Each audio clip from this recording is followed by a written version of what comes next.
Hello friends, কেমন আছো তোমরা সবাই? আশা করি খুব ভালো আছো। আমিও ভালো আছি।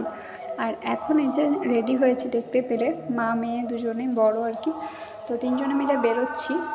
কোথায় যাচ্ছি এই দুপুরবেলায় দেখতেই পাবে। যাচ্ছি হচ্ছে মেয়েকে ডাক্তার দেখাতে। তো প্রথমে যে গাড়িটা তেল ভরে নিল, তেল একটু শর্ট ছিল। তো তারপরে দেখো বেরিয়েছি, যাচ্ছি রামপুরহাট। তো ওখানে আর কি প্রথমে ডাক্তার দেখিয়ে নেব, তারপরে আরও অনেক কিছু ব্যাপার আছে।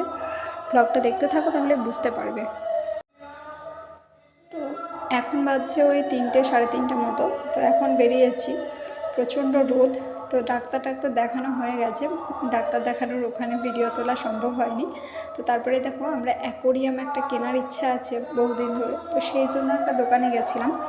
তো কিনিনি এখনও, যখন কিনবো তোমাদের সাথে অবশ্যই সেটা শেয়ার করব।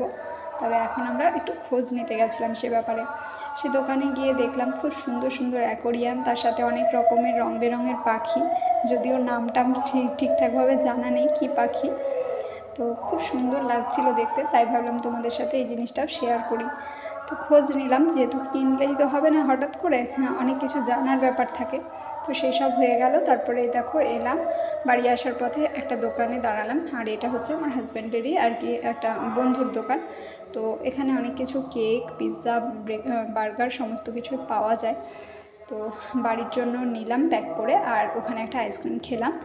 তো বাড়ির জন্য নিয়েছি বার্গার, পিৎজা, আরও অনেক কিছু, স্যান্ডউইচ, অনেক কিছুই নিয়েছি। তো সবাই একসঙ্গে বাড়ি গিয়ে খাবো। তো এবারে বাড়ি যাওয়ার পথ, কারণ অনেকটা দেরিও হয়ে গেছে আর সমস্ত কাজকর্ম কমপ্লিট হয়ে গেছে, মানে যে জন্য বেরিয়েছিলাম সমস্ত কিছুই হয়ে গেছে। তো ভিডিওটা এখানেই শেষ করছি। লাস্ট অবধি দেখার পর কমেন্টে অবশ্যই জানিও কেমন লাগলো তোমাদের ভিডিওটা। যতটা আমি যা করেছি ততটাই তোমাদের সাথে শেয়ার করার চেষ্টা করেছি। ভালো লাগলে অবশ্যই লাইক কমেন্ট করে দিও। টাটা।